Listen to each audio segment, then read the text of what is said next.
र चाहिँ कसैको व्यक्तिको लागि तैँले बोल्नुहोस्, राष्ट्रको लागि बोल्दाखेरि जे होस् नि न्यायालयले पनि एकदम चाहिँ रिहाई गरेकोमा चाहिँ न्यायालयलाई पनि धन्यवाद छ। मेरो तर्फबाट पनि तिमीलाई धेरै धेरै धन्यवाद छ। ल एउटा बुवाको तर्फबाट खुसी हुनुहुन्छ बुवा तपाईँ? म खुसी छु, म खुसी छु। यो 12 दिनको बसाइ कस्तो रह्यो रमाजी? स्वागत छ है तपाईँलाई। हजुर धन्यवाद सबैजनालाई। अब रिहाई हुनुभएको छ, बधाई पनि छ होइन? अब कस्तो रह्यो भन्दा पनि अब हिरासतमा बस्नलाई त त्यति सहज थिएन, किनभने पहिलो अनुभव पनि हो र अब हिरासतमा बस्नलाई कसलाई पो मन लाग्छ र।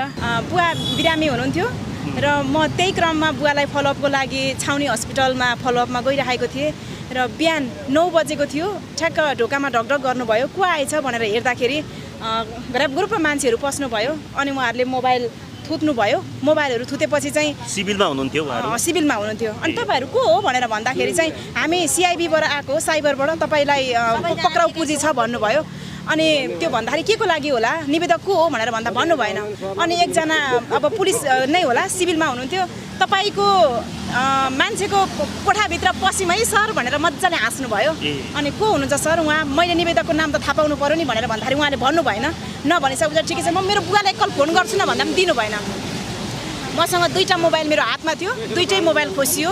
खोसिसके पछाडि मैले बुवालाई कल गर्न पाइनँ। त्यस पछाडि त्यहाँबाट मुजुर्काहरू उठाउनु भयो। त्यस पछाडि मलाई यहाँ जुन भोटाइटीमा ल्याउनु भयो।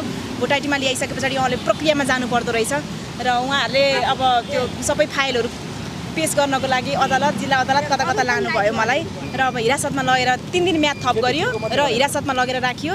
राखिसके पछाडि चाहिँ अब 3 दिन पछाडि मलाई चिन्नुहुने, मलाई माया गर्नुहुने र यो चेलीले चाहिँ नराम्रो बोलेको छैन है, किनभने मैले मेरो पेटभित्र मलाई दाना पानी देऊ र मेरो घर बनाइदेऊ भनेर मैले बोलेको हुँदै होइन। म आफ्नो गरी खाएर बसिरहेको मान्छे हो र त्यस कारणले गर्दाखेरि म यो जनताका लागि म न गृहमन्त्रीसँग मेरो कुनै पनि पर्सनल रिसिपिक र प्रधानमन्त्रीसँग पनि मेरो कुनै पनि रिसिपिक होइन।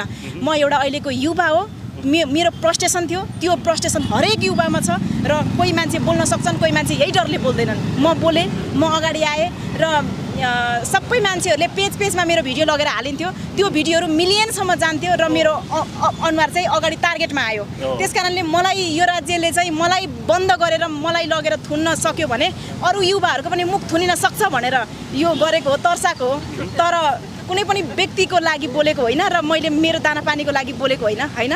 मैले किनभने सबैजनाले बुझ्नु भएको छ, बुझ्नेले त बुझ्नु भएको छ, नबुझ्नेहरूलाई पनि आफै प्रधानमन्त्रीले भन्नुभएको छ म झोले हुँ भनेर। झोलेका झोलेहरूले चाहिँ अब पनि बुझ्न जरुरी छ, किनभने न्यायका लागि लड्नुपर्छ र कोही मान्छेले अन्याय गरेको छ भने त्यो विरुद्ध बोल्नुपर्छ। कसैको पकेट मनी भरेर होइन कि निष्पक्ष तरिकाले। जुन मलाई